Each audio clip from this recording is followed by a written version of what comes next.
The scanner readings hit Kael like a physical blow. 5 distinct signatures. 5 people suspended in medical pods, their fragments being slowly harvested while Hallam's device used him as a conduit. For 30 blissful minutes, he'd felt normal, free from hunger, clear-headed, almost human again. And he'd been draining Marcus Webb the entire time. No. The word came out strangled. No, that's not, I didn't know. I never would have. But the evidence glowed on Ren's tablet screen. Power flow diagrams showed energy siphoned from the pods through quantum entanglement protocols, redirected through the suppression field, feeding directly into the fragment nestled in Kael's consciousness. He'd been eating them alive. 27 minutes of active drain, Ren whispered, checking timestamps with shaking hands. Low level but constant. Jesus, Kael, their biosigns show trauma spikes that correspond exactly to when you were wearing the device. Sable stepped back, hard light constructs flickering with revulsion and rage. You let her turn you into a feeding tube. I didn't know. The words tore from his throat raw and desperate. How could I know? The hunger was gone, I could think, I thought. You thought what? That torture was acceptable as long as you felt better. Ghost's form flickered between solid and translucent, her control shattered by horror. Marcus is down there suffering while you... Stop. Okafor's voice cut through the building chaos like a blade. None of you understand what hunger at 95% feels like. None of you have ever been that close to complete loss of control. But his defense felt hollow. Kael stared at the device Hallam had left behind, sleek alien metal that hummed with stolen life. The relief it had offered now tasted like blood in his mouth. The fragment stirred, sensing his distress. Host distress detected. Clarification, feeding mechanism was external manipulation. Host bears no responsibility for design. Its attempt at comfort only made everything worse. Even the fragment, the alien parasite in his head, understood he'd been used. Rage built in his chest like molten metal. Rage at Hallam for her manipulation. Rage at himself for accepting the relief without questioning its source. Rage at a world where survival meant becoming a monster. He grabbed the suppression device and hurled it against the concrete wall. The alien metal cracked with a sound like breaking glass. Sparks cascaded from fractured circuits. The gentle hum died with a wheeze of escaping energy. And the hunger roared back with vengeance.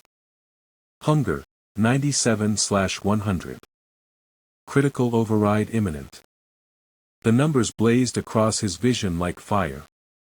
30 minutes of artificial suppression had only delayed the inevitable, now the need came crashing down with compound interest. His knees buckled as the fragment's appetite tore through his nervous system. Everyone in the room blazed with resonance. Sable's conductor abilities. Ghost's fractured phasewalker powers. Even Ren's minimal technical interface shone like candle flame in his enhanced perception. Drain them, the fragment whispered with seductive urgency. Survival requires feeding.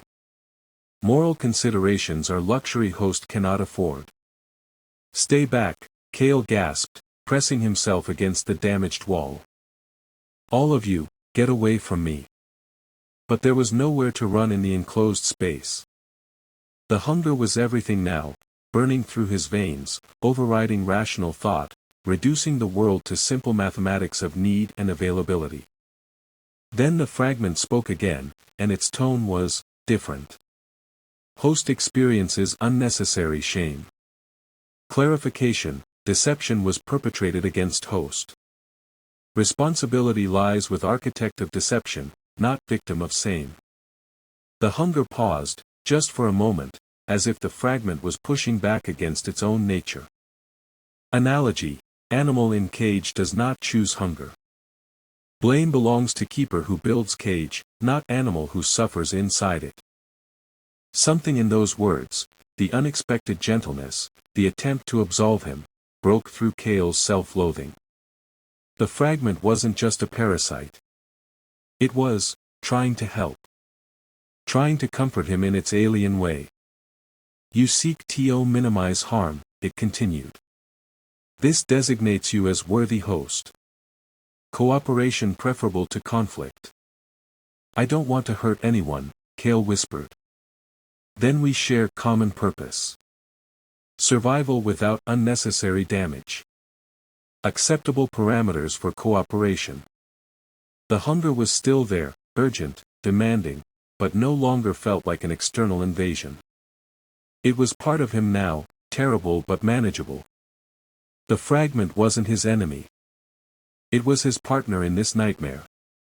The moment of connection shattered as his abilities suddenly surged. Power flooded through him, raw and uncontrolled, seeking outlet through the path of least resistance.